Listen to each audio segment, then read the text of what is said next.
बच्चों राम राम सभी को। शुरू करते हैं क्लास।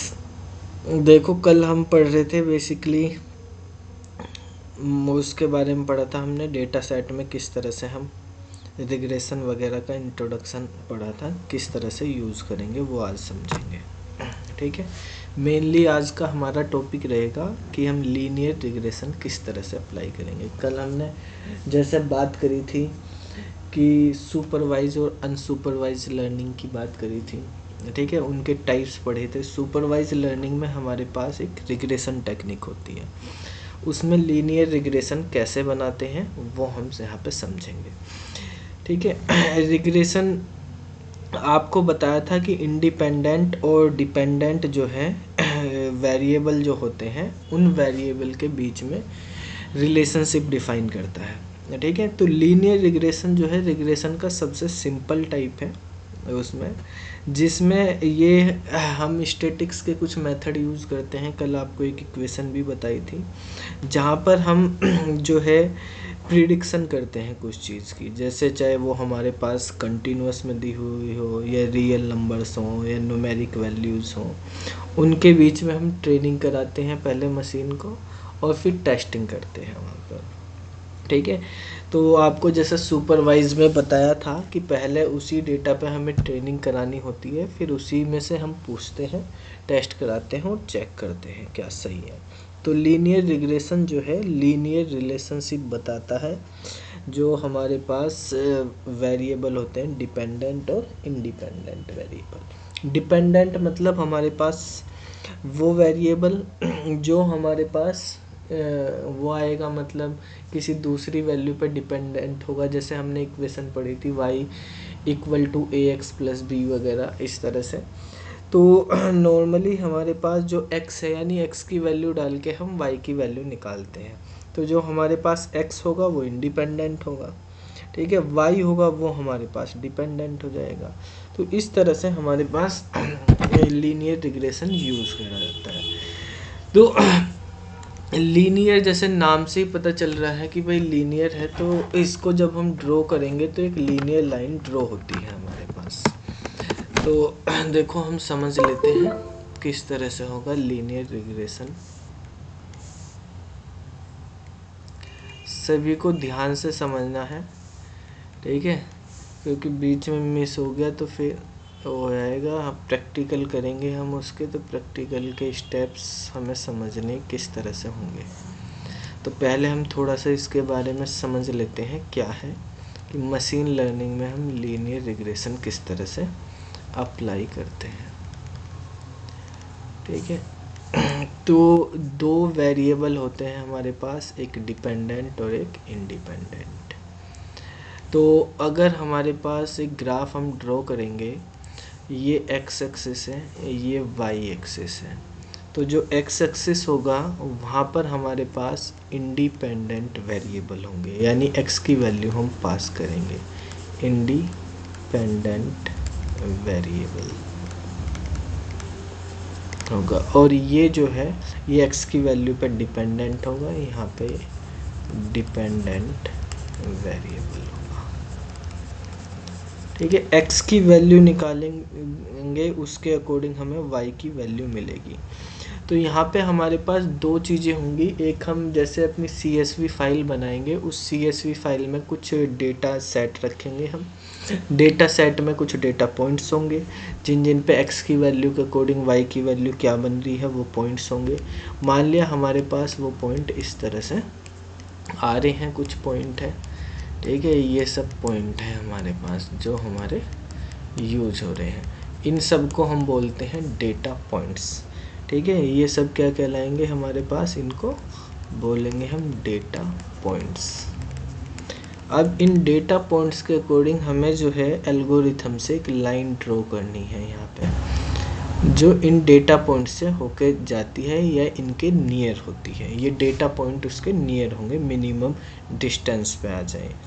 तो इस लाइन को बोलते हैं हम लाइन ऑफ रिग्रेशन।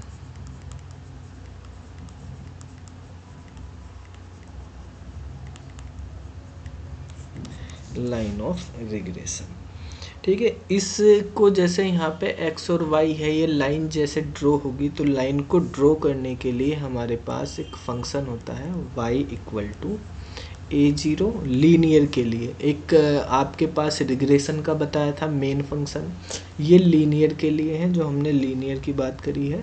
तो लीनियर के लिए होता है y equal to a0 plus a1x plus epsilon. ये हमारे पास इसका जो है लीनियर इक्वेशन है।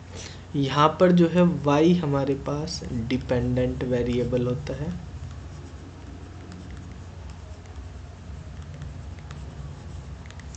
और x जो है हमारे पास इंडिपेंडेंट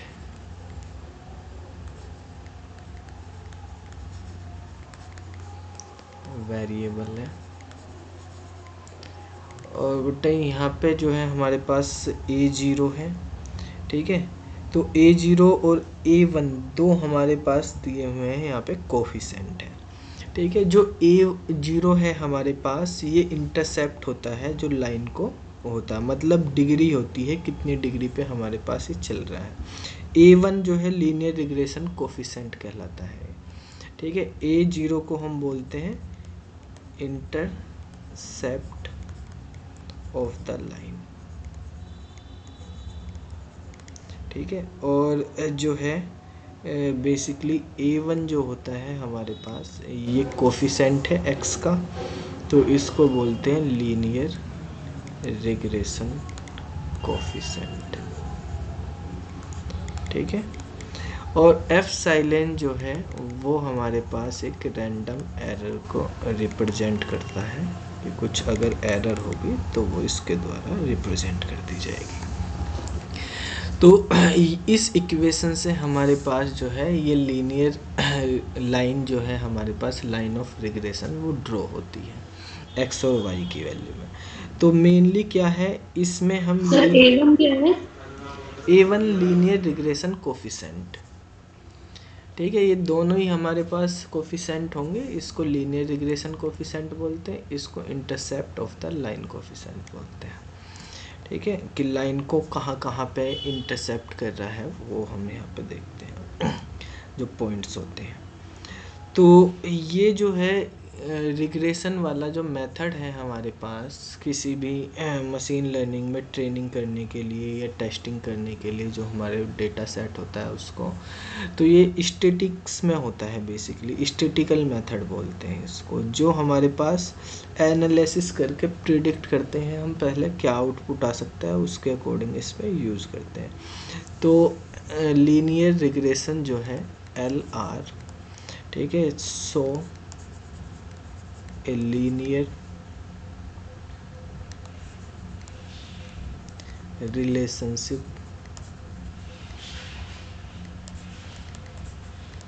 बिटवीन ए इंडिपेंडेंट,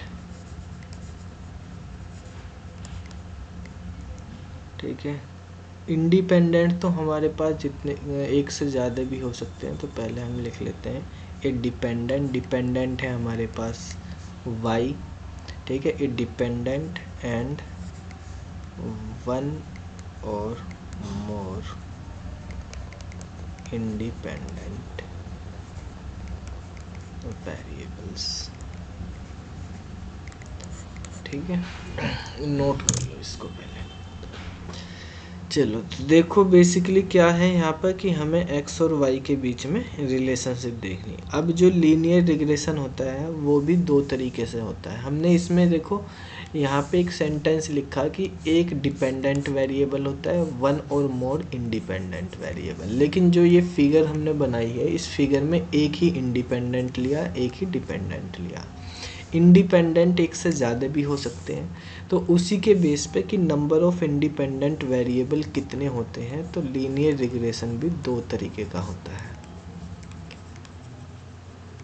अगर हम इसके टाइप्स की बात करें तो एक होता है सिंपल LR और एक होता है हमारे पास मल्टीपल LR। सिंपल LR का मतलब इसमें वन डिपेंडेंट वेरिएबल होगा और 1 ही इंडिपेंडेंट वेरिएबल। मतलब जो लीनियर इक्वेशन होगी उसमें 2 ही वेरिएबल होंगे, x और y, ठीक है। जबकि हमारे पास यहाँ पर जो होगा एक डिपेंडेंट होगा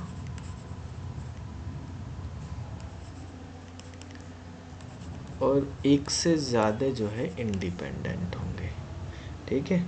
तो मोर देन 1 यानी 2 और मोर इंडिपेंडेंट वेरिएबल्स। तो 1 और 2 इंडिपेंडेंट वेरिएबल हैं, तो मतलब इसमें तो इक्वेशन हमारे पास x और y में बनेगी। इसमें y equal to x z, ठीक है, एम एन कुछ भी हो सकते हैं, एक से ज़्यादा हो सकते हैं, इस तरह की होगी। तो ऐसे उसको मल्टीपल लीनियर रिग्रेशन बोलेंगे और इसको सिंपल। अब लीनियर रिग्रेशन में जो हमारे पास अभी आपको बताई लाइन होती है हमारे पास एक, ठीक है।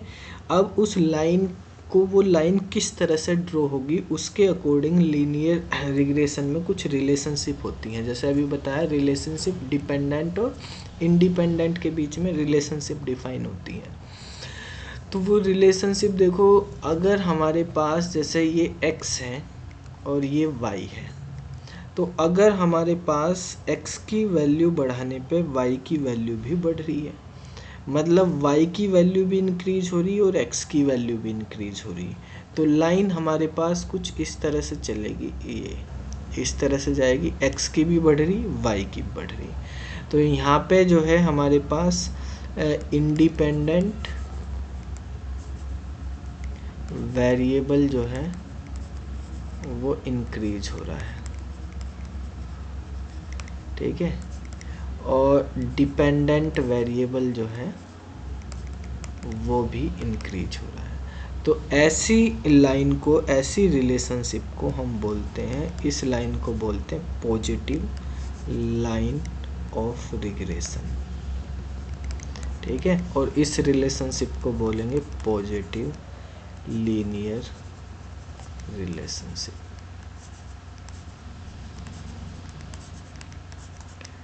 ठीक है। इसको नोट कर। तो देखो, जैसे हमने बात करी है कि एक लाइन है हमारे पास पॉजिटिव वाली, पॉजिटिव लीनियर रिलेशनशिप डिनोट करती है, जो पॉजिटिव लीनियर रिलेशनशिप।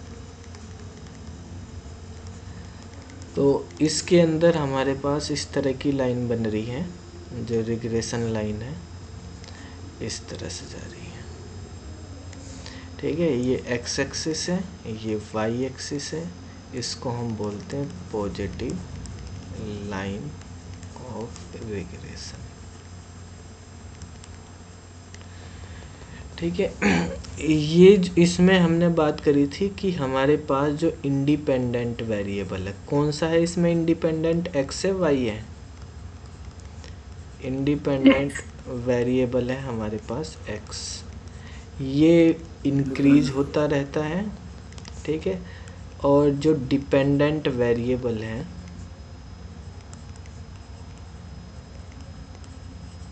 यानी y, वो भी इंक्रीज होता है। तो दोनों की वैल्यू इंक्रीज, ठीक है। यहाँ से यहाँ तक इस तरह से जा रही है भाई, 0 1 2 3 4, तो ये भी 0 1 2, जैसे जैसे x की वैल्यू बढ़ेगी y की वैल्यू बढ़ेगी।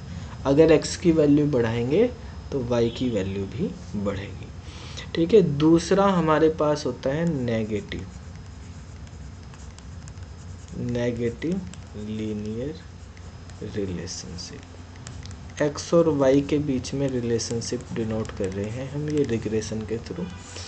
तो इसके अंदर क्या होता है कि हमारे पास जो वाई की वैल्यू है वो डिक्रीज होती है, डिपेंडेंट वेरिएबल डिक्रीज होता है जैसे जैसे एक्स की वैल्यू बढ़ती है।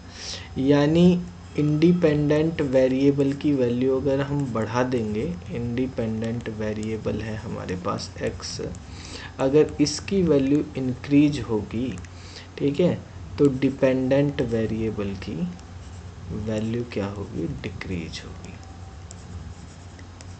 वाई डिक्रीज होगा, ठीक है।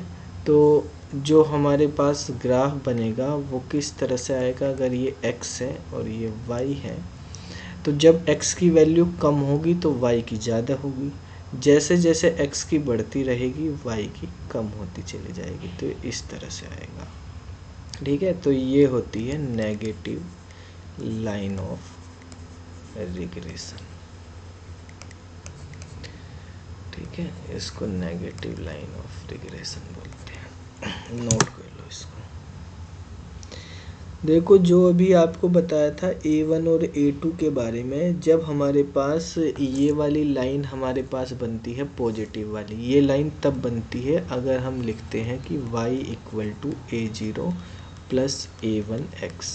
जो हमारे पास एप्सिलॉन्स होता है वो हमारे पास रैंडम एरर है, वो नेगोशिएबल भी है, एरर हो भी सकती है, नहीं भी। ठीक है, 100% तो करेक्ट नहीं होता, लेकिन उसको हम नेगोशिएट कर सकते हैं। तो प्लस एप्सिलॉन लिखो ना लिखो, उससे कोई फ़र्क नहीं पड़ता इतना। तो इसमें हमारे पास इस तरह की इक्वेशन काम करती है। इसके अंदर y इक्वल टू माइनस के A0 हो जाता है। तो अगर A0 की वैल्यू माइनस में कर दी तो ये लाइन फिर इस तरह से ड्रॉ होगी आपके पास, A1x बन जाएगा। ठीक है, तो इस वाली नेगेटिव लीनियर रिग्रेशन की लाइन इस वाली इक्वेशन से बनती है, पॉजिटिव वाले की उस वाले से बनती है।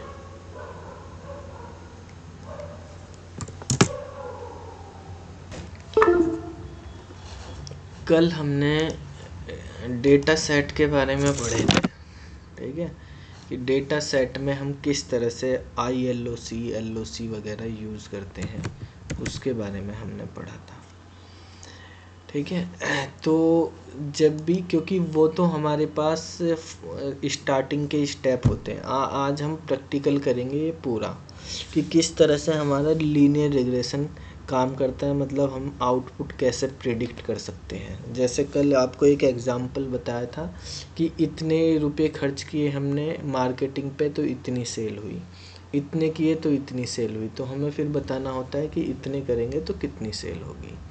ठीक है, इसी तरह से हमारे पास आपको एक बताया था कि इतना एक्सपीरियंस है तो इतनी सैलरी, एक्सपीरियंस के अकॉर्डिंग इंक्रीमेंट होता रहता है, सैलरी बढ़ती रहती है। तो आपसे पूछा जाएगा कि उतनी साल बाद जो है बंदे की सैलरी कितनी होगी, ये आप बताएंगे। ठीक है, लेकिन क्योंकि हम कर रहे हैं रिग्रेशन, और उसमें भी हम सबसे पहले सिंपल लीनियर रिग्रेशन के बारे में समझेंगे कि किस तरह से काम करता है सिंपल लीनियर रिग्रेशन।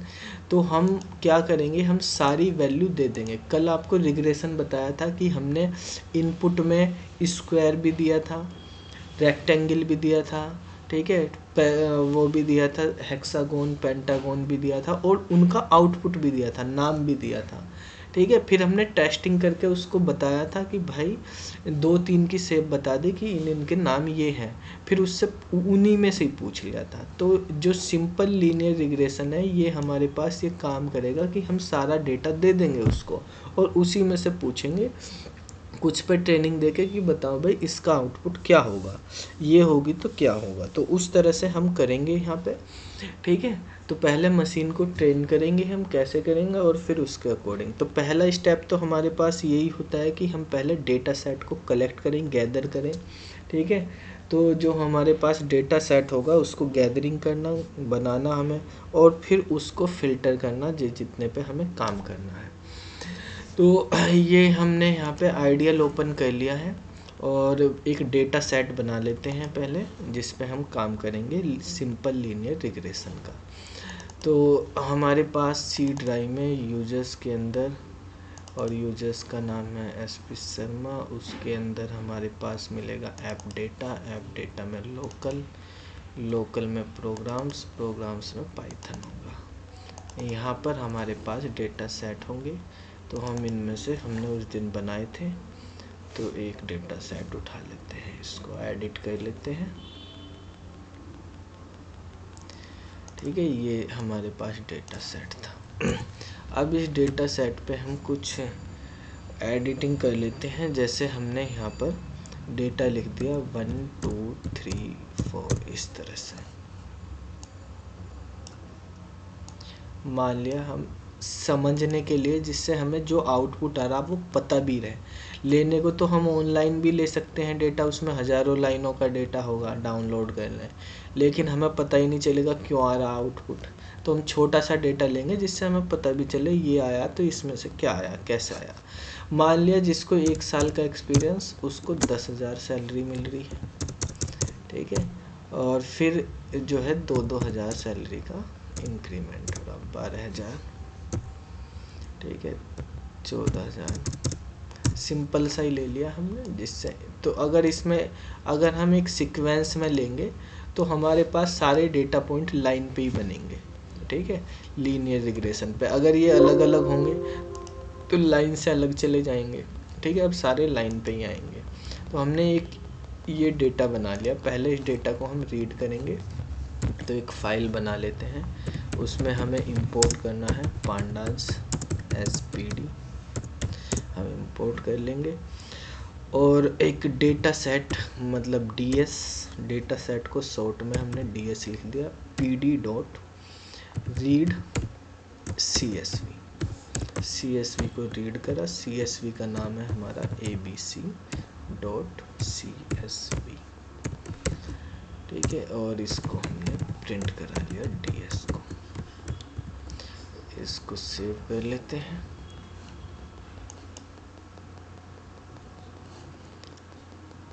आज है 14 तारीख, तो इसका नाम 14/12 ये कर दिया,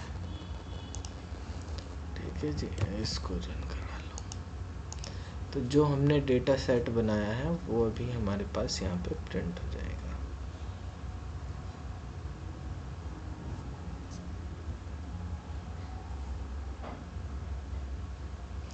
ये आ गया डेटा सेट, ठीक है। 0 1 2 3 इस तरह से हमारे पास आएगा। इसमें देखो ये पहली वाली लाइन जो है ये इस तरह से वो बन गई हमारे पास, इंडेक्सिंग ले ली उसने। तो आप इंडेक्सिंग करने के लिए यहाँ पे एक काम कर लेते हैं कि हमने यहाँ पे लिख दिया ये एक्सपीरियंस है और ये सैलरी है, इस तरह से भी कर सकते हैं, ठीक है। और अब अगर हम इसको रन कराते हैं तो ये एक्सपीरियंस और सैलरी हमारे पास ऐसे लेबल बन के आ जाएंगे कॉलम के, ठीक है। अब देखो इनमें से हमें दोनों पे ट्रेन कराना। एक बार तो हम ये वाला कॉलम ले लेते हैं, एक बार ये वाला कॉलम ले लेते हैं। दोनों कॉलम को हम यहाँ पे कर लेते हैं एक्स और वाई, ठीक है भाई। इन दोनों में ही तो रिलेशनशिप देनी कि मैं एक्सपीरियंस इनपुट कराऊंगा, मुझको सैलरी आउटपुट में मिलेगी। तो इसमें बताओ हमारे पास एक्स में क्या होगा, एक्सपीरियंस, और वाई में क्या होगा, सैलरी। तो एक्स जो है हमारे पास इनपुट यानी इंडिपेंडेंट वेरिएबल हो जाएगा, और वाई जो है हमारे पास डिपेंडेंट वेरिएबल, डिपेंडेंट हो जाएगा सैलरी। तो यहाँ पर हमारे पास जो है इंडिपेंडेंट वेरिएबल जो है वो हम यहाँ पे लेंगे इंडिपेंडेंट में एक्सपीरियंस को, और डिपेंडेंट के अंदर हमें लेना है सैलरी को, ये डिपेंडेंट हो जाएगी। तो हम इन दोनों को अलग अलग कर लेते हैं कि x को अलग कर लो इसमें से, y को अलग। तो x को अलग करने के अलग अलग तरीके बताए थे आपको कि ILOC से आप कर सकते हो, ठीक है। तो ILOC से भी हम कर सकते हैं कि हमें भाई पहले वाला करना, तो क्या लिखेंगे भाई, 0 से शुरू करेंगे, ठीक है। और कॉलम को करना, तो कॉलम करना तो पहला तो खाली ऐसे ही छोड़ देंगे कॉलम लगा के, रो तो ऐसे ही, रो तो सारी लेनी, कॉलम लेने हैं हमें। कौन से वाला कॉलम लेना, 0 नंबर वाला, ठीक है। तो जब हम यहाँ 0 नंबर वाला कॉलम ले लेंगे, तो अगर आप देखो यहाँ पे प्रिंट कराते हैं अगर हम एक्स को, ठीक है, इसको हटा देते हैं, अभी वो पूरा वो था। अब एक्स को कराएंगे तो हमारे पास क्या आएगा, केवल एक्सपीरियंस यहाँ पे प्रिंट होगी। लेकिन साथ में देखो इंडेक्स भी प्रिंट हो रही है हमारे पास, ये इंडेक्स है और ये हमारे पास एक्सपीरियंस है।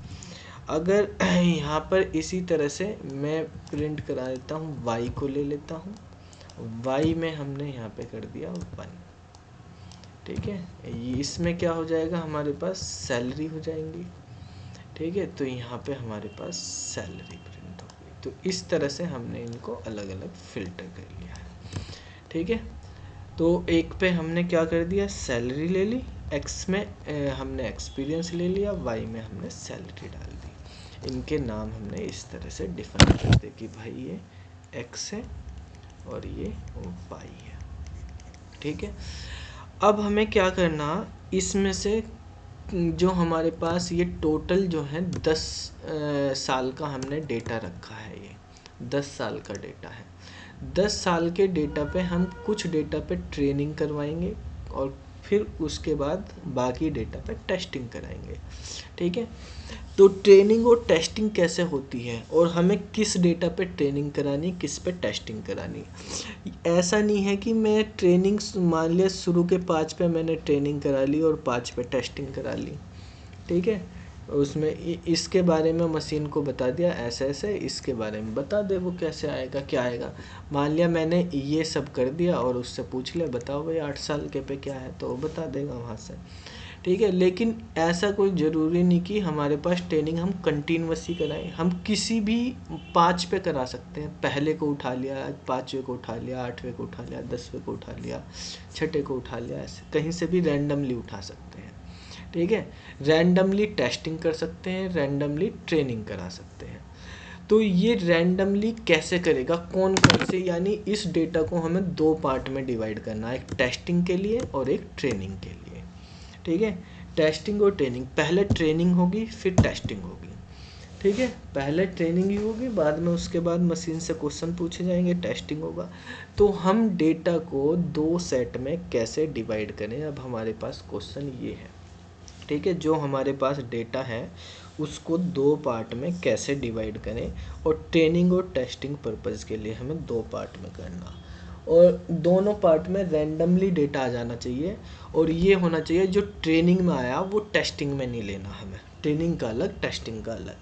ट्रेनिंग करा दी फिर टेस्टिंग में हम पूछेंगे उनमें से कोई भी, अगर उनमें से ही पूछ लिया यहीं पे, यहाँ तो रखे ही हुए हैं। मान लिया मैंने ट्रेनिंग इतने में करी, टेस्टिंग बाकी में से पूछ लूँगा, ठीक है। उसी बेस पे, ऐसा नहीं कि जो आपने पढ़ाया बिल्कुल सेम वही, लेकिन उसको प्रिडिक्ट करवा दिए सब आउटपुट। तो इसके लिए हमारे पास कुछ फंक्शन होते हैं, मेथड्स होते हैं, उनका हमें यूज़ करना, और हमें जो है बेसिकली इन फंक्शन और मेथड को यूज़ करने के लिए कुछ और भी मॉड्यूल्स की ज़रूरत पड़ेगी, क्योंकि ये डायरेक्टली जो है पांडास से आपके पास नहीं होंगे, ठीक है। स्टैटिक्स के वे हैं हमारे पास, मशीन लर्निंग के, तो हमें मशीन लर्निंग के कुछ मॉड्यूल लेके आने पड़ेंगे यहाँ पर। पांडाज लाइब्रेरी हमने इंपोर्ट कर रखी, वहाँ से हमें मिल जाएंगे, लेकिन एक sklearn.model सिलेक्शन नाम का मॉड्यूल है, वहाँ से हमें ये लेके आने पड़ेंगे। उसके अंदर फंक्शन होते हैं ट्रेनिंग और टेस्टिंग करने के, ठीक है। तो पहले हमें आगे बढ़ने से पहले उसके बारे में समझना होगा कि किस तरह से हम अपनी मैट्रिक्स को, या हमारे पास डेटा सेट है, डेटा सेट मैट्रिक्स की फॉर्म में ही है ये, ठीक है। इस तरह से कितनी भी रो कॉलम हो सकती है। यहाँ पे अभी हम क्योंकि सिंपल लीनियर कर रहे हैं, तो उसमें एक हमारे पास वो है इंडिपेंडेंट, एक डिपेंडेंट, हमने केवल 2 वेरिएबल की बात करी, 2 कॉलम बना रखे बस, ठीक है। तो अब हमें इनको स्प्लिट करना है 2 पार्ट में, ठीक है। तो किस तरह से करेंगे वो हम यहाँ पे पहले समझ लेते हैं।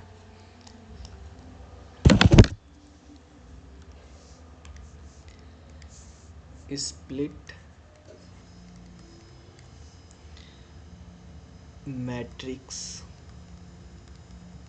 यानी डेटा सेट है हमारे पास या कोई एरे है, ठीक है, इनटू रैंडम ट्रेन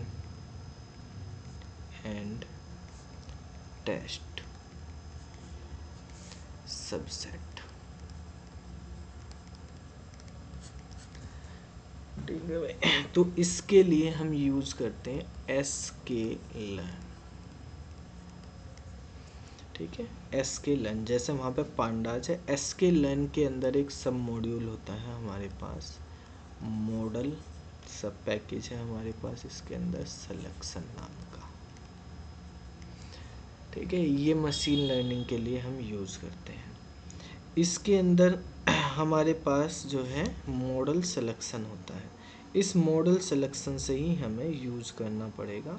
ये बेसिकली जो एसके लर्न मॉडल सिलेक्शन है, इसमें ट्रेन टेस्ट स्प्लिट नाम का हमारे पास फंक्शन होता है, उस फंक्शन को हम यूज़ करेंगे, ट्रेन टेस्ट स्प्लिट नाम के फंक्शन को।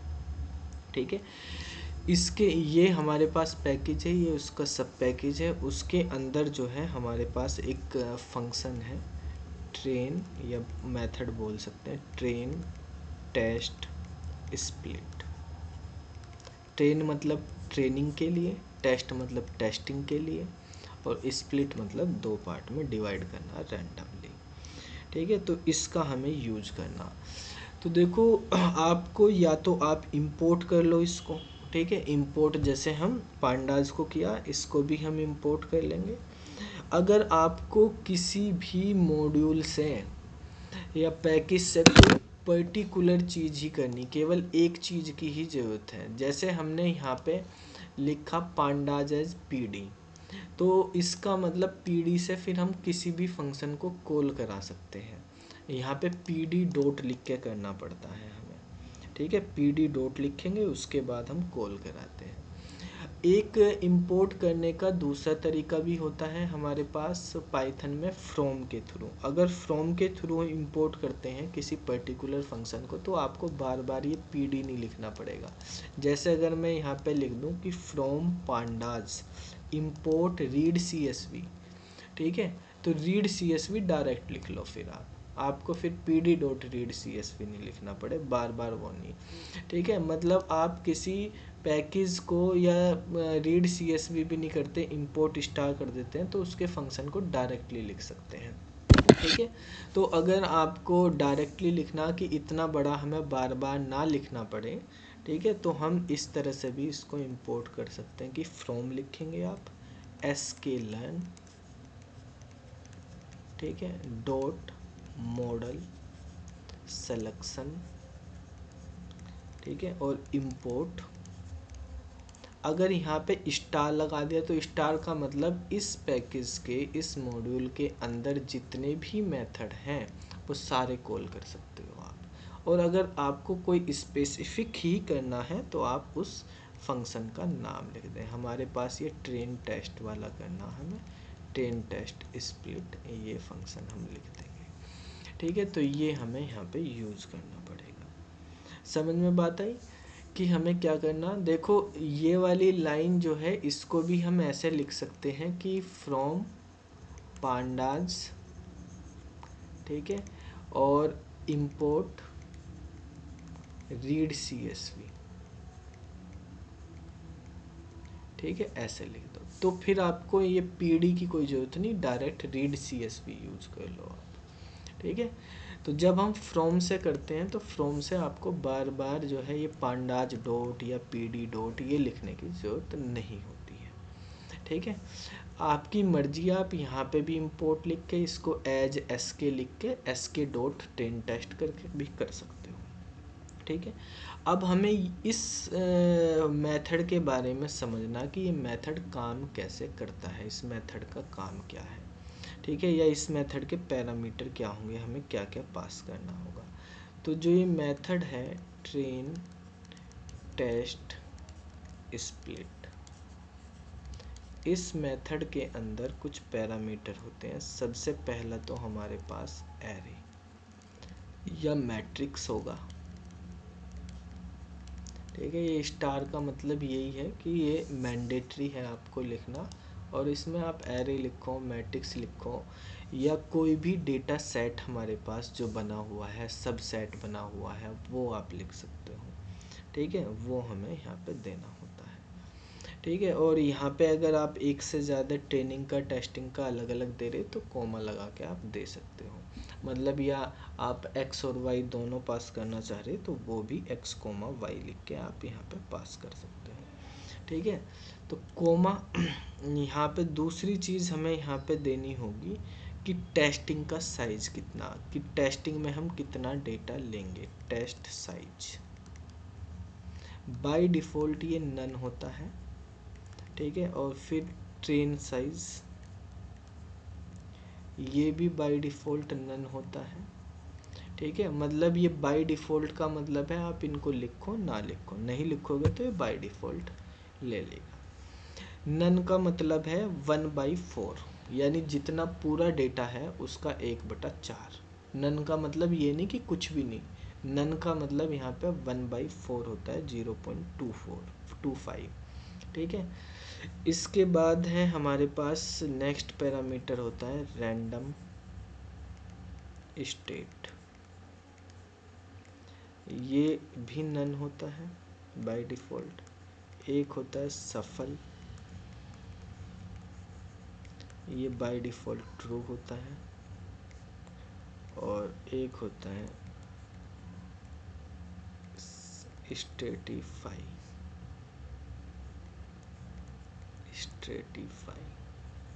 ये बाय डिफ़ॉल्ट नन होता है, ठीक है। वैसे हमें इन सब की ज़रूरत नहीं पड़ेगी, हमें ज़रूरत पड़ती है मेनली इसकी टेस्ट साइज़ की और ट्रेन साइज़ की। इनमें से भी कोई भी एक लिख दो, दूसरा बाकी बचा हुआ दूसरे में हो जाता है, ठीक है। तो इन दोनों की भी आपको कोई ऐसी ज़रूरत नहीं कि एक साथ ले लें। एक हमें रैंडम स्टेट वगैरह अगर आपको बनाने हैं तो उसकी ज़रूरत होती है, नहीं बनाएंगे तो इसकी भी कोई ज़रूरत नहीं। मेन हमारे पास ये 3 है, ठीक है। इसको नोट करो पहले, देखो बच्चों। सबसे पहले वाला हमारे पास जो हमने लिखा है कि एरे, या हमारे पास जो मैट्रिक्स है या उसका सबसेट, ठीक है। ये बेसिकली क्या होगा, ये हमारे पास कोई भी इनपुट करेंगे हम इसमें, आप जो इनपुट कराएंगे वो हमारे पास लिस्ट की फॉर्म में हो सकती है, ठीक है, या एरे हो सकता है। देखो लिस्ट बेसिकली हम पाइथन में यूज़ करते हैं, एरे हम नमपाई में, पाइथन के अंदर जो नमपाई होती है उसमें हम एरे यूज़ करते हैं, ठीक है। लिस्ट में हमारे पास क्या होता है, डिफरेंट टाइप का डेटा हो सकता है, इंडेक्सिंग बाकी सब काम एरे की तरह ही होता है, लेकिन एरे जो है होमोजीनियस होता है, इसके अंदर डिफरेंट डिफरेंट टाइप का डेटा हम रख सकते हैं, ठीक है। कुछ मैट्रिक्स हो सकती है यहाँ पे, आप डेटा फ्रेम भी यूज़ कर सकते हैं, जो डेटा फ्रेम हम बनाते हैं, ठीक है। या हम जो है मैट्रिक्स मतलब CSV फाइल जो है हमारे पास, उसमें से हम निकाल के जो CSV फाइल का सबसेट जो है वहाँ से भी ले सकते हैं। तो वो हमारे पास यहाँ पे होगा। नॉर्मली हमें इसके अंदर जो है डिपेंडेंट एंड इंडिपेंडेंट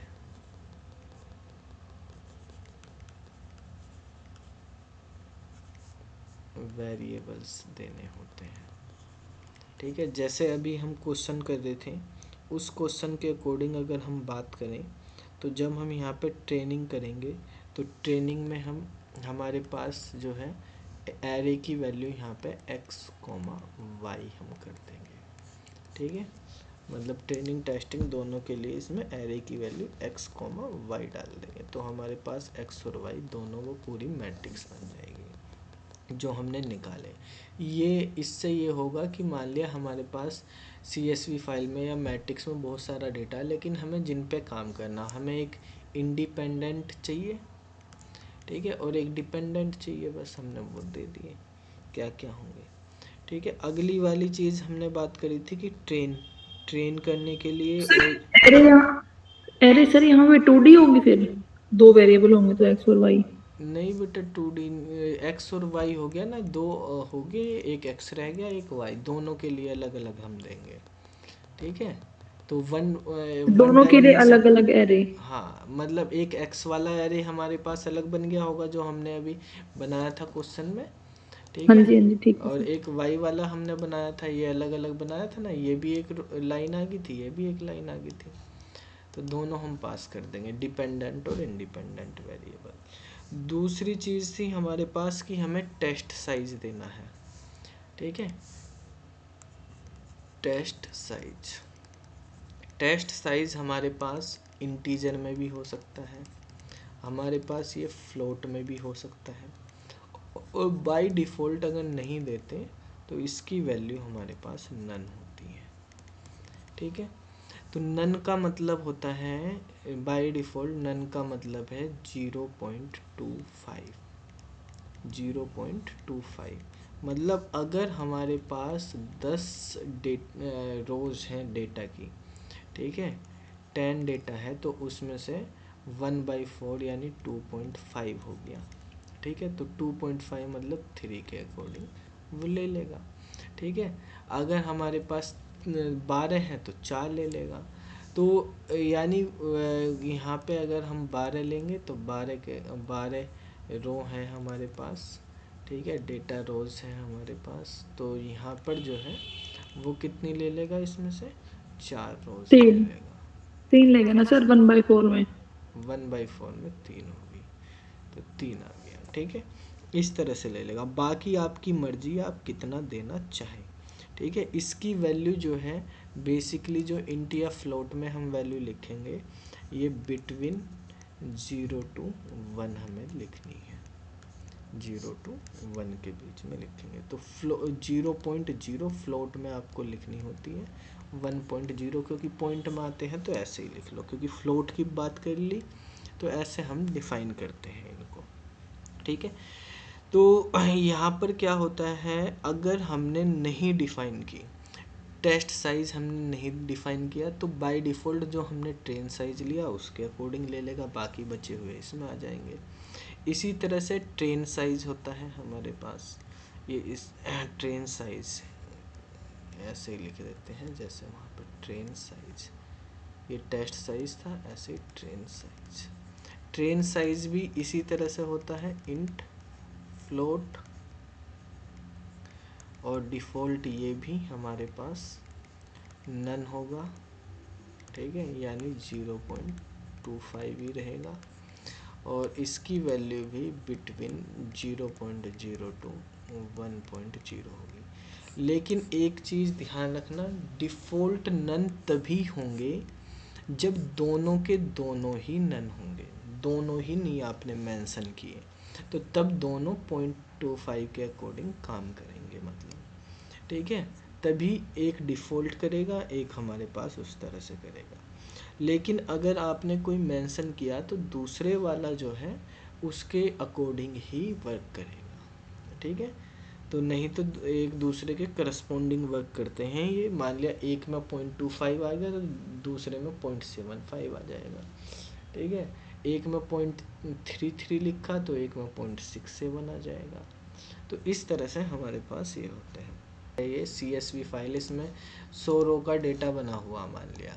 ठीक है, जैसे यहाँ पे हमने 10 का बना रखा, तो हमें टेस्टिंग करनी, तो सब पे टेस्टिंग करके, यानी सारे, आप ये समझ लो कि आपको मैं एक एक्सरसाइज करवा रहा, उस एक्सरसाइज में 10 क्वेश्चन है, तो मैं 10 के 10 नहीं करवा रहा, मैं आपको 10 में से मैंने 3 करवा दिए, 5 करवा दिए, 7 करवा दिए, ऐसे करवा दिए, कुछ करवा दिए, कुछ छोड़ दिए। जो मैंने आपको क्लास में करवा दिए वो हो गए ट्रेनिंग के। ठीक है, जो आपको घर से करने के लिए कहा कि ये आपको खुद करके लानी है, वो हो गए टेस्टिंग। ठीक है, सिंपल सी बात ये है कि मान लिया मैंने 10 में से यहाँ पे 7 क्वेश्चन करवा दिए, कोई से भी 7 क्वेश्चन ऐसे रैंडमली। ठीक है, क्योंकि हमें यहाँ पे रैंडमली देना, तो रैंडमली मैंने यहाँ पे ये 7 क्वेश्चन आपको करा दिए। तो ये होगी हमारे पास टेस्ट साइज हो गया 0.07। ठीक है, इसका मतलब आपको 10 में 7 क्वेश्चन करवाए, वो ट्रेन साइज हो गया, ट्रेनिंग करवा दी आपको 7 क्वेश्चन की 0.07 की। 3 क्वेश्चन आपको करने को दिए, 3 आपका टेस्टिंग होगी कि आप खुद कैसे कर रहे हैं उसको। तो ये है इसका मतलब कि हमारे पास जो मशीन है, उस मशीन में हम सारे का सारा डेटा जो है उसको सिखाएंगे नहीं, उसको कुछ डेटे के बारे में सिखा देंगे कि इस एक्सपीरियंस पे इतनी सैलरी, इस एक्सपीरियंस पे इतनी सैलरी, फिर बाकी का उससे पूछेंगे कि बताओ भाई बाकी पे कितनी होगी, जो बाकी बचे हुए वो उसका टेस्ट हो जाएगा। ठीक है, सर इसमें अगर मैंने दे दिया टेस्ट साइज 0.35 तो उसके कोरस्पॉन्डिंग ले लेगा वो ट्रेन हाँ वाला 0.65। हाँ, वो और 0.6। अगर सर मैंने नहीं दिया, मतलब बाय डिफॉल्ट ये 0.25 लेगा, तो हाँ उस केस में ट्रेन वाला भी 0.25 ही लेगा ये, नहीं नहीं, उसके एक के करस्पॉन्डिंग और दो से। 0.75 लेगा उस केस में। हाँ, ठीक है सर। करस्पॉन्डिंग रहेगा वो, ये करस्पॉन्डिंग काम करेगा। अगर आप दोगे तो सही है, नहीं तो ये करस्पॉन्डिंग टेस्ट साइज करेगा, जो टेस्ट का साइज होगा उसके करस्पॉन्डिंग। ये 0.25 है तो ये 75 हो जाएगा उस केस में, ये वो है तो ये हो जाएगा डिफ़ॉल्ट। जैसे इसका नन उसका 2.5 रहेगा, अगर ये हमने नहीं दिया तो ये 0.25 रहेगा, तो ये 75 आएगा। अगर ये दे दिया हमने 0.5 तो ये अब भी 0.5 बन जाएगा, ये 75 दे दिया तो ये 25 बन जाएगा। तो इसके करस्पॉन्डिंग होती है इसकी डिफ़ॉल्ट वैल्यू, ठीक है, करस्पॉन्डिंग टू टेस्ट साइज। क्योंकि पहले ये लिखा हुआ तो उसके अकॉर्डिंग ये चेंज हो जाएगी, ये तो आएगी नहीं फिर। चलो अब देखो, तीसरी चीज़ है हमारे पास, फोर्थ नंबर है इसमें, रैंडम साइज। रैंडम साइज का मतलब होता है कि जो हमारे पास डेटा आ रहा है, मतलब वो टेस्टिंग के और ट्रेनिंग के लिए डेटा पिक कर रहा है इसमें से, तो वो रैंडमली पिक करें कोई सा भी, ठीक है। ऐसा नहीं कि सीक्वेंस में पहले 4 करने तो पहले 4 ही, हमने 0.4 कर दिया तो शुरू के 4 उठा लिया, ऐसा नहीं, कोई भी रैंडमली। अब रैंडमली में भी ये है कि हमें हर बार सेम ही आए रैंडमली में, या अलग अलग आए, ठीक है। पहली बार रन कराया तो कुछ और उठाए, दूसरी बार कराया कुछ और उठाए, तीसरी बार कराया कुछ और उठाए, तो वो भी ये हर बार सेम आए। तो वो रैंडम स्टेट डिफाइन करती है हमारे पास, कि रैंडमली हमारे पास किस तरह से वैल्यू पिक करेगा ये। रैंडम स्टेट का मतलब है इसमें आप कोई भी इंटीजर वैल्यू दे सकते हैं। डिफ़ॉल्ट इसकी वैल्यू भी हमारे पास नन है, ठीक है। तो अगर नहीं देते तो वो हमारे पास हर बार अलग अलग आता है, ठीक है। अगर आप डिफ़ॉल्ट करेंगे तो एवरी टाइम चेंज होगा। अगर आप कोई इंटीजर वैल्यू दे देंगे तो आप उसको रोक सकते हैं कि वो चेंज ना हो, ठीक है। तो यहाँ पर रैंडम लेगा वो, रैंडमली आएगी, रैंडमली वहाँ पे भी आएगी, रैंडम पिकअप होंगे, ठीक है। लेकिन जो है अगर एक बार आपने दे दिया, जब तक आपने बंद नहीं किया उसको, तो तब तक वो सेम ही रिपीट करता रहेगा। तो ये रिपीट करने के लिए होते हैं, और ये भी रैंडम पिकअप जो है एवरी टाइम इसमें चेंज होंगे। जो हम इंटीजर वैल्यू दे सकते हैं इसमें, वो 0 से लेके 42 तक की वैल्यू हम यहाँ पे मेंशन कर सकते हैं, ठीक है, 0 से 42 तक की। इसके बाद एक था हमारे पास सफल। सफल जो है हमारे पास बुलियन होता है, इसमें या तो हम ट्रू देते हैं या फॉल्स देते हैं, कि हमारे पास वैल्यू सफल हो जाए, आगे पीछे हो जाए, सीक्वेंस में ना रहे।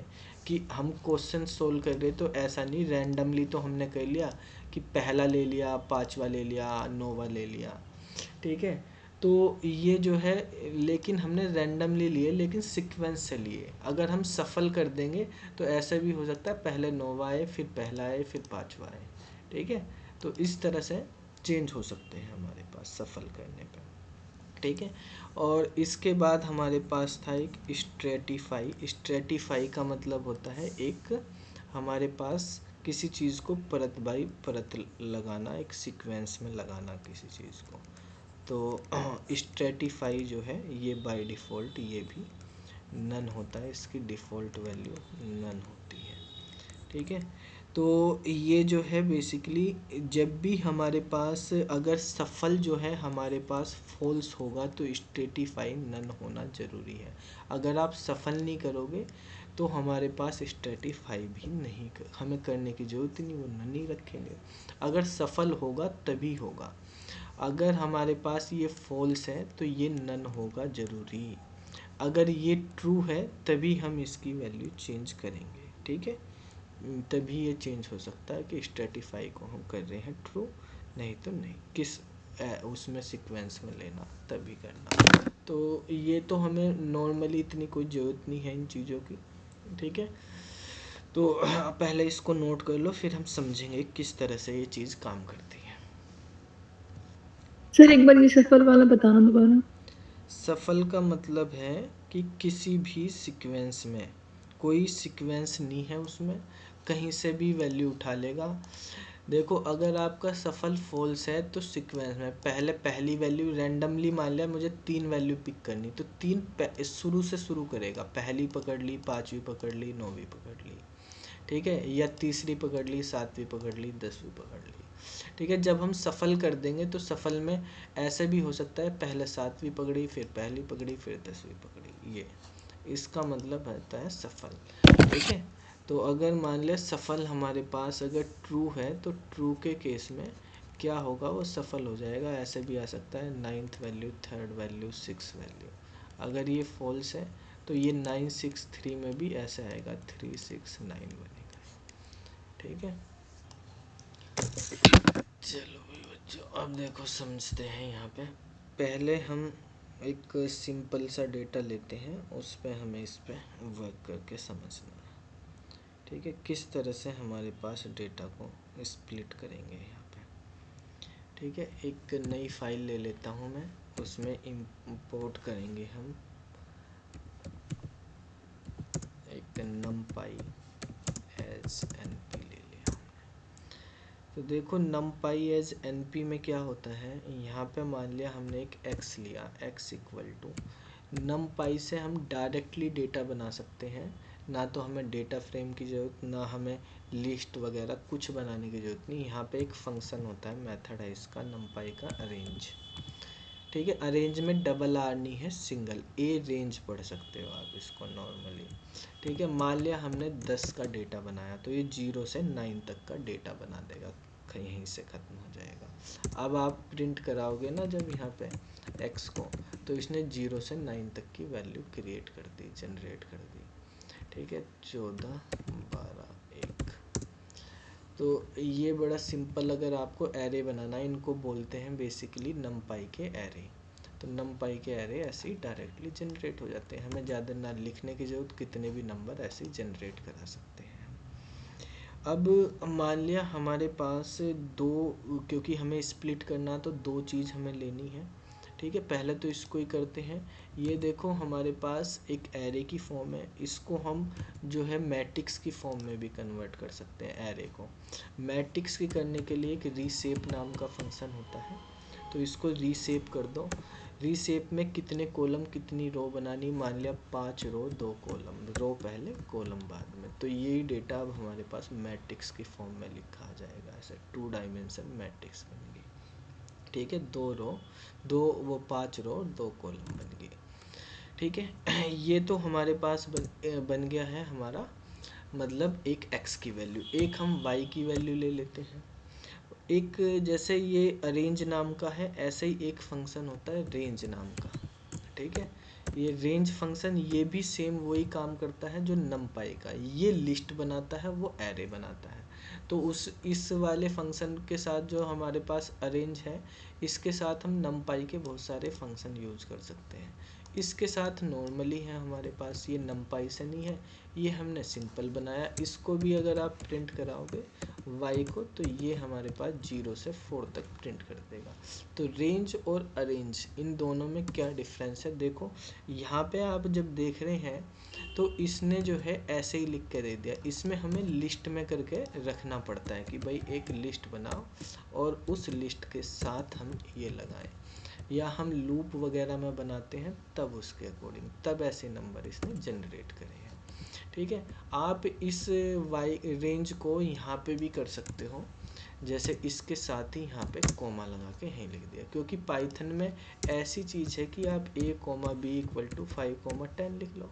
इसका मतलब है a की वैल्यू 5, b की वैल्यू 10, एक ही लाइन में आप मल्टीपल वेरिएबल डिक्लेयर कर सकते हो। तो ऐसे ही हम यहाँ पे भी कर सकते हैं, एक x कोमा वाई, x की वैल्यू होगी पहले कोमा तक, फिर दूसरे कोमा के बाद y की वैल्यू।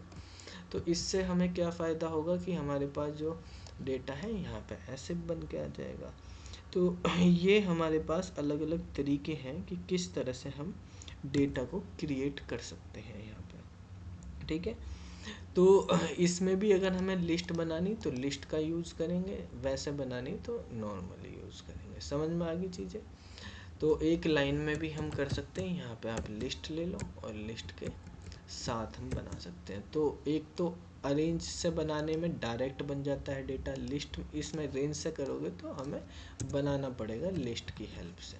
तो हमने यहाँ पे ऐसे डेटा बना दिए। तो अब हम इन दोनों डेटा पे, एक डिपेंडेंट और एक इंडिपेंडेंट डेटा है हमारे पास, इस पे हम यूज करेंगे कि किस तरह से हमारे पास स्प्लिट होगा ट्रेनिंग डेटा और टेस्टिंग डेटा। जो हमारे पास, ये हमें ये भी समझना है कि जो हमारा ट्रेन टेस्ट स्प्लिट नाम का जो मेथड था वो 4 चीज़ रिटर्न करता है। ठीक है, ये वाला जो फंक्शन अभी हमने पढ़ा जिसके पैरामीटर, वो 4 चीज़ रिटर्न करता है। एक तो x का ट्रेनिंग डेटा, y का ट्रेनिंग डेटा, x का टेस्टिंग डेटा, y का टेस्टिंग डेटा। ठीक है, एक्स वाई जब हम पास करें तो सबके लिए करेंगे। तो हम इसमें पाइथन में ऐसा भी नहीं है कि आपको सारे इंपोर्ट एक ही साथ लिखने, जहाँ जरूरत पड़े वहाँ लिख लो।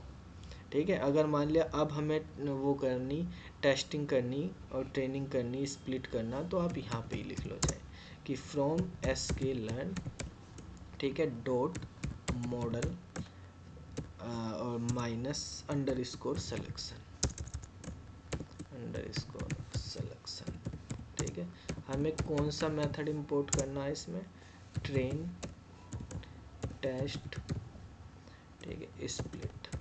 ये पहले हम समझने के लिए थोड़ा सा समझ रहे हैं इस डेटा पे कि हमारे पास ये डेटा है, इस पे हम समझ। ठीक है, तो यहाँ पे हमें क्या रिटर्न होगा, एक तो एस का ट्रेनिंग मिलेगी, फिर एक्स की टेस्टिंग मिलेगी, फिर वाई की ट्रेनिंग मिलेगी, ट्रेनिंग डेटा, और फिर वाई का टेस्टिंग डेटा मिलेगा।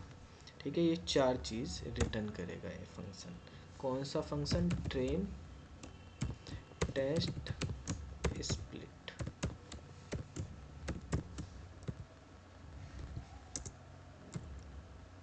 अब देखो क्या क्या करना हमें, सबसे पहले इसमें x को पास कर दो, फिर y को पास कर दो, ये तो एरे हो गया हमारे पास। टेस्ट साइज दे दो आप, क्या देना आपको, टेस्टिंग का साइज। ठीक है, हमारे पास कितना डेटा है, ये 10 का है। ठीक है, x में 10 वैल्यू 0 से 9 तक, मान लिया मैंने 0.33 दे दी। ठीक है, तो 3 एक में आ जाएंगी, 7 एक में आ जाएंगी, उस तरह से हमारे पास बन जाएगा। ठीक है, तो ये हमने यहाँ पे कर दिया। अब देखो आप प्रिंट करा कर देख लेते हैं, प्रिंट करा लेते हैं x के ट्रेन को, x के ट्रेन में कितना डेटा लगाया। ठीक है, ये हमने टेस्टिंग का लिया तो टेस्ट को भी प्रिंट करा लेंगे, टेस्ट में कितना गया, x के टेस्ट को ही करा लेते हैं, पहले टेस्ट लिख दिया क्योंकि यहाँ पे नहीं, तो ट्रेन लिख दो, ट्रेन का करा दो। तो अगर हमें x के टेस्ट को यहाँ पे देखना है कि हमारे पास x के टेस्ट में कितना डेटा गया है, ठीक है, तो कितना डेटा होगा हमारे पास, 3 लाइन होगी सर, है ऊपर की 3 होंगी ना सर, 3 रो। जो हमारे पास ये बना हुआ है। ठीक है, 1 2 3 4 5 ये बनी हुई थी हमारे पास। अभी ये निकालेगा, प्रिंट करेगा इसमें से, ये निकली है 6 7 और 4 5, 2 बची, 2 निकली है, 5 बन रही थी ना टोटल। ठीक है, 5 रो बनी थी, 5 रो का 30% कर दो, 33%।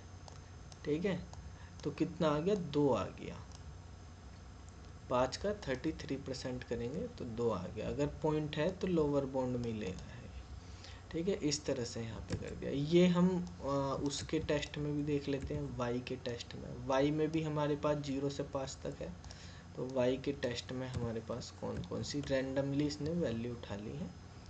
ठीक है, तो देखो अब इसमें 4 5 उठाई, इसमें 0 1, इसमें 2 0 उठाई है।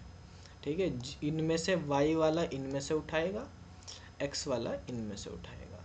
ठीक है, एक मैंने हॉरिजॉन्टल लिख ली, एक ऐसे लिख ली मैट्रिक्स की फॉर्म में, जिससे अलग अलग पता चल जाए। 2 इसमें से उठाई इसने, 2 वैल्यू इसमें से उठाई, यहाँ भी 5 वैल्यू बन रही, यहाँ पे भी 5 वैल्यू बन रही, तो 2 2 उठा ली सब में। पहले 6 7 4 5 वाली रो उठाई थी, अब 4 5 0 1 वाली रो उठाई है। ठीक है, अगर यहाँ पे आप लिख दोगे कि रैंडम स्टेट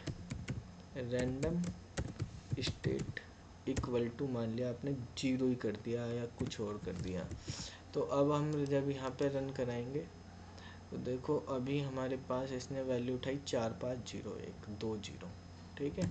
फिर आप रन कराओगे तो जब रैंडम स्टेट हम मेंशन कर देते हैं तो हमारे पास वही चीज़ रिपीट होने लगती है, ठीक है। पहले हमारे पास नहीं रिपीट हो गई थी, तो रैंडम स्टेट में ऐसे रिपीट होने लगती है। ऐसे ये टेस्ट के लिए हुआ है।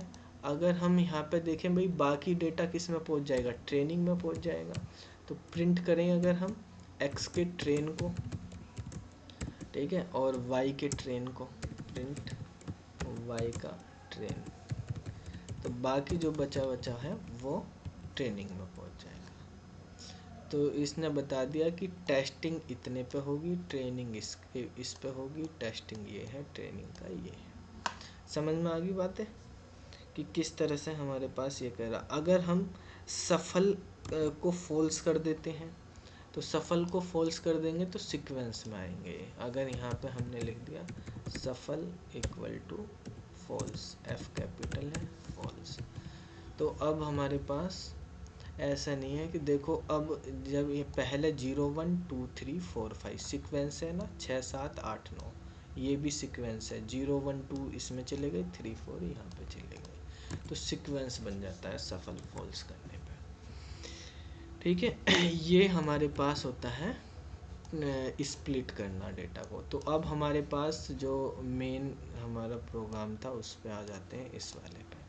इस वाले पे हम सेम चीज़ अप्लाई करेंगे अब यहाँ पे, वही from sklearn dot model selection, ठीक है, और इंपोर्ट करेंगे, import train test split, SPLIT split. अब यहाँ पे हमने x का ट्रेन कोमा x का टेस्ट, ये सीक्वेंस में ही लिखनी, पहले x के आएंगे ट्रेनिंग, फिर टेस्टिंग, फिर y की ट्रेनिंग, ये ऐसा नहीं कि आगे पीछे लिख दो, y की टेस्टिंग, नाम अपने आप कुछ भी लिख लो, लेकिन मतलब सीक्वेंस यही होगा, पहले ट्रेनिंग होती है फिर टेस्टिंग होगी, पहले x की फिर y की। तो train test split x comma y, ठीक है। मान लिया यहाँ पे हमने टेस्ट साइज कर दिया है, यहाँ पर भी 0.33, ये हमने ले लिया। तो प्रिंट करा लेते हैं हम कि भाई x के ट्रेन की वैल्यू कितनी है, प्रिंट x के टेस्ट की वैल्यू कितनी है, और इसी तरह से y के टेस्ट और ट्रेन की वैल्यू।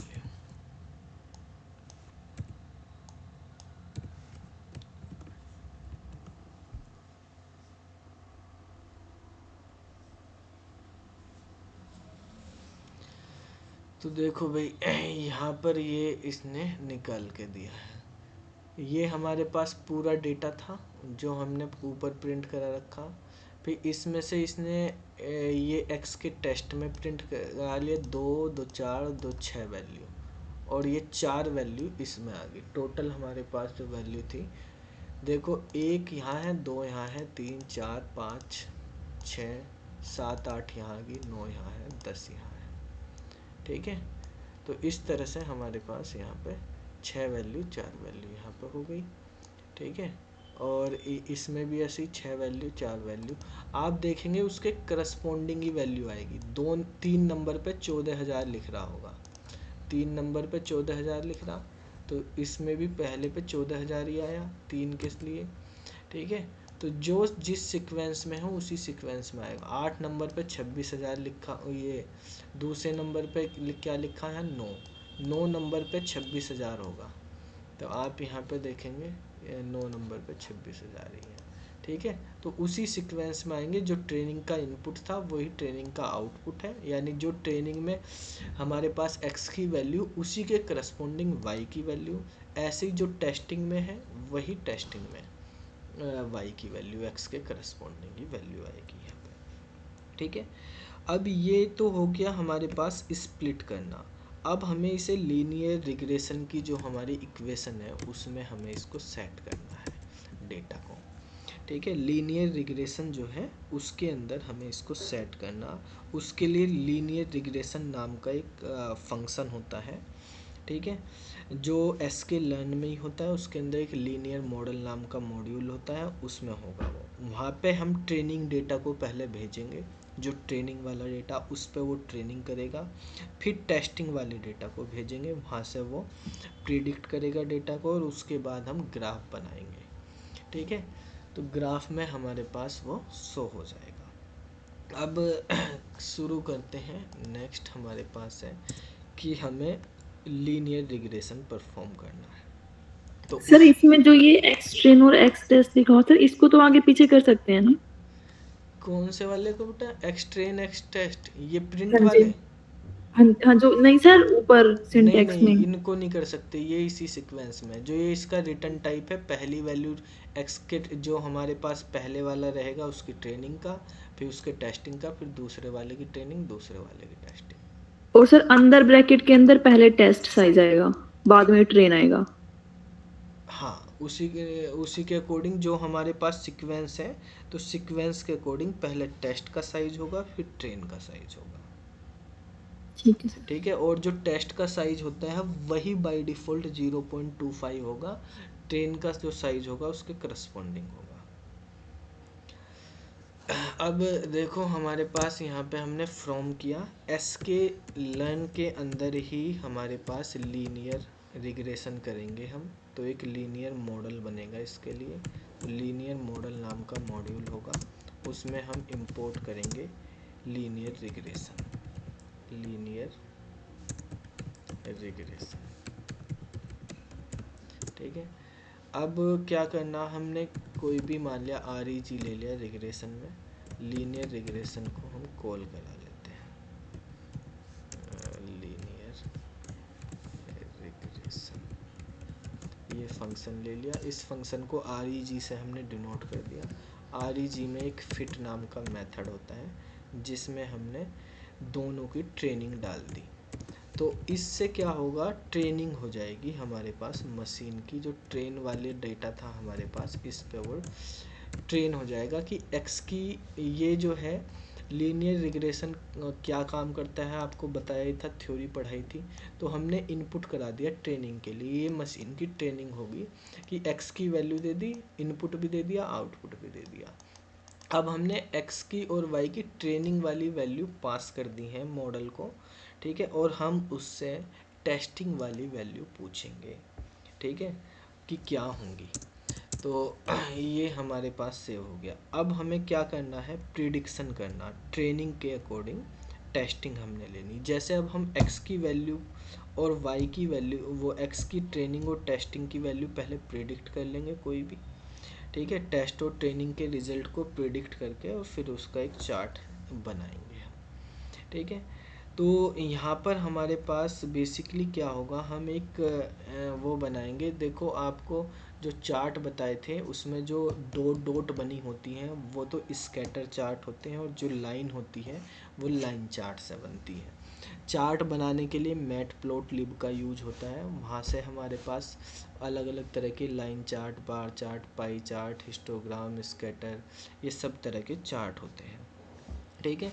तो चार्ट किस तरह से बनते हैं, कैसे काम करते हैं, डिटेल में तो हम उस चार्ट में पढ़ेंगे, थोड़ा सा कल आपको पढ़ाएंगे, लेकिन अभी नॉर्मली समझ लेते हैं कि किस तरह से हमारे पास चार्ट बनेंगे।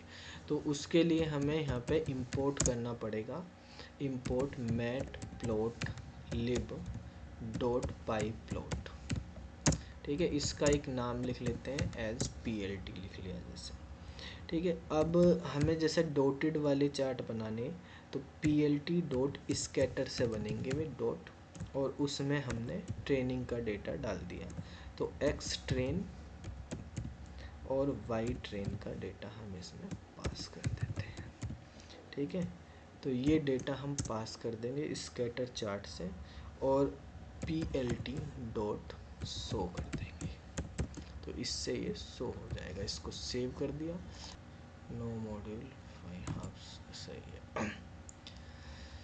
चलो भाई, मैट प्लॉट लिब की स्पेलिंग गलत बताई इसने किसकी। हाँ, मैट प्लॉट लिब डॉट पाई प्लॉट, अच्छा पाई लोट लिखा गया प्लॉट को।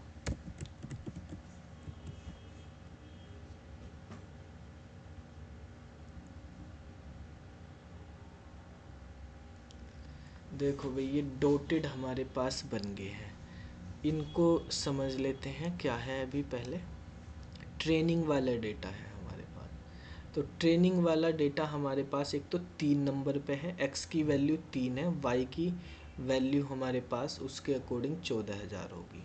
ठीक है, तो ट्रेनिंग वाला डेटा देखो सीक्वेंस आया 10 नंबर पे, 9 पे, 4 पे, 3 पे, 8 पे, 6 पे, ये वाला डेटा इसके डेटा पॉइंट बनेंगे। तो ये बनाना 3 नंबर पे, 4 नंबर वाला, 6 नंबर वाला, 8 नंबर वाला, 9 नंबर वाला और 10 नंबर वाला, ये ट्रेनिंग डेटा उसके अकॉर्डिंग ये चार्ट यहाँ पे क्रिएट हुआ है। ठीक है, ये डेटा पॉइंट अभी नॉर्मल बताए थे। अब देखो इसमें इस तरह से ट्रेनिंग का डेटा बन गया। अब अगर हमें टेस्टिंग के लिए बनाना है तो टेस्टिंग के लिए क्या करेंगे यहाँ पे, तो उसके लिए हमें प्रिडिक्ट नाम का एक फंक्शन रिग्रेशन में ही प्रिडिक्ट होता है, तो उससे प्रिडिक्शन किया जाता है। तो पहले हम x का प्रिडिक्शन हम उसे देंगे और ट्रेनिंग कराएंगे, उसके अकॉर्डिंग टेस्टिंग होगी। टेक्स्ट x का टेस्टिंग डेटा भी दे देंगे, ट्रेनिंग डेटा भी दे देंगे। ठीक है, और उसके अकॉर्डिंग जो है उससे पूछेंगे y की वैल्यू क्या है। ठीक है, तो देखो x के का जो प्रिडिक्शन है, मतलब जो हमें रिजल्ट मिलेगा वो REG के अंदर एक प्रिडिक्ट नाम का मेथड है यहाँ पे। ठीक है, और इसमें x का ट्रेनिंग डेटा दे दो। ठीक है, तो वो x का प्रिडिक्शन निकाल देगा, वो हमने कर ही लिया, ऊपर निकाल भी है। अब हमें y का प्रिडिक्शन चाहिए, और y का प्रिडिक्शन कैसे निकलेगा, जो x का टेस्टिंग होगा उससे y का आउटपुट चाहिए हमें। ठीक है, तो y के प्रिडिक्शन में y का टेस्टिंग नहीं देंगे हम, x का टेस्टिंग देंगे और y की वैल्यू उसमें से पूछेंगे क्या है उससे। ठीक है, तो REG में प्रिडिक्ट करेंगे हम कि भाई हमारे पास एक का तो प्रिडिक्शन दे दिया, x का इनपुट भी दे दिया, x का आउटपुट पूछ लिया। अब x के टेस्टिंग वाले का इनपुट दे के ही, ठीक है, और x का जो है आउटपुट पूछेंगे क्या है, y का आउटपुट, y की वैल्यू पूछेंगे उससे क्या होगी यहाँ पे। ठीक है, x की वैल्यू हम टेस्टिंग वाली पहले ट्रेनिंग वाली दी और फिर x की पूछ ली क्या है, वो तो बता ही देगा उसमें, ये तो प्रिडिक्शन है ही। अब y की हम देके वो x की देके y की पूछेंगे। तो अब यहाँ पर देखो इसके लिए हम क्या करेंगे, एक वो पाई प्लॉट फिर से करेंगे यहाँ पे। स्कैटर जैसे हमने इसका बनाया है, एक हमारे पास स्कैटर जो है उसका एक लाइन बनाएंगे। तो लाइन चार्ट बनाने के लिए प्लॉट नाम का फंक्शन होता है, स्कैटर के लिए स्कैटर फंक्शन, लाइन के लिए प्लॉट होता है। उसमें हमने x की ट्रेनिंग दे देंगे, ठीक है, और x की प्रिडिक्शन दे दी। पहले x वाले का समझ लेते हैं। ठीक है, x की प्रिडिक्शन, x की ट्रेनिंग, ये हमने यहाँ पे पास कर दी और इसको रन करा दिया।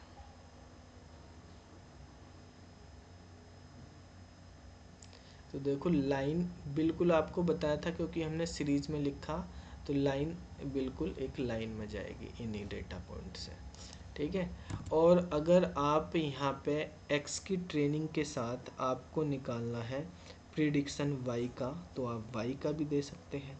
ठीक है, तो वहाँ पे हम चेंज कर देंगे कि भाई हमारे डेटा पॉइंट जो है y ट्रेनिंग की जगह y टेस्ट, x टेस्ट चल जाए, y टेस्ट चल जाए।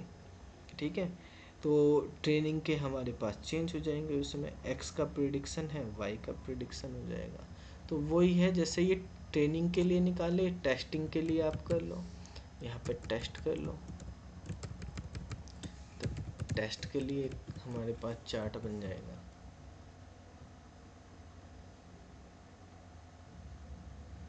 तो टेस्टिंग पे जो जो वैल्यू थी उनके लिए चार्ट बन गया। ठीक है, ये चार्ट कैसे बन रहा है, ये कैसे काम करता है पूरा, तो चार्ट के बारे में और क्या क्या चार्ट पे फंक्शन हम कर सकते हैं उसको बनाने के लिए, उसके लिए मैट प्लॉट लिब के बारे में आपको पता होना चाहिए सही से। ठीक है, तो ये प्रिडिक्शन वगैरह कैसे कर रहे हैं और इनको चार्ट में हम कैसे यूज़ कर रहे हैं, तो जब हम लाइन ड्रॉ करें तो लाइन में हमें प्रिडिक्शन का यूज़ करना पड़ेगा, जो हमें प्रिडिक्शन हम, क्योंकि लीन रिग्रेशन तो प्रिडिक्शन है ये बताएगा, और जो हमारे पास नॉर्मल वाले ये टेस्ट वो हो जाएंगे हमारे पास ट्रेनिंग या टेस्टिंग के लिए हम जो भी यूज़ कर रहे हैं। तो जो हमारे पास लाइन है वो रिग्रेशन लाइन होगी, और जो हमारे पास डॉटेड बनेंगे, स्कैटर बनेंगे, इसमें स्कैटर हमारे पास डिनोट करेंगे कि हमारे पास जो डेटा है हमारा एक्चुअल डेटा है वो क्या है। ठीक है, तो जो मशीन सीखती है, मशीन लाइन को सीखेगी। ठीक है, मशीन से हम पूछ रहे हैं, ये तो जो डॉटेड है वो तो एक्चुअल वैल्यू है हमारे पास, उतनी तो है ही डॉटेड पे, लेकिन मशीन ने वो कैसे निकाला कि मशीन किस तरह से रिग्रेशन लाइन बना रही है। ठीक है, और ये आउटपुट लाइन अलग अलग भी हो सकती हैं, डॉटेड पॉइंट तो हमारे पास वो भी कैसे होंगे, उनके बारे में हम कल सीखेंगे। ये अभी बेसिकली आपको इसमें ये एसके लर्न का बारे में सीखा हमने, मॉडल कैसे काम करता है ये एसके लर्न मॉडल वाला, स्प्लिट करना डेटा को। ठीक है, मेनली ट्रेनिंग और टेस्टिंग को कैसे स्प्लिट करते हैं, ये हमारा आज का मेन फोकस रहा है कि हम लीनियर रिग्रेशन के लिए क्या करते हैं भाई, इसको स्प्लिट करके रिग्रेशन में पास करना होता है। तो ये रिग्रेशन में पास कर देते हैं।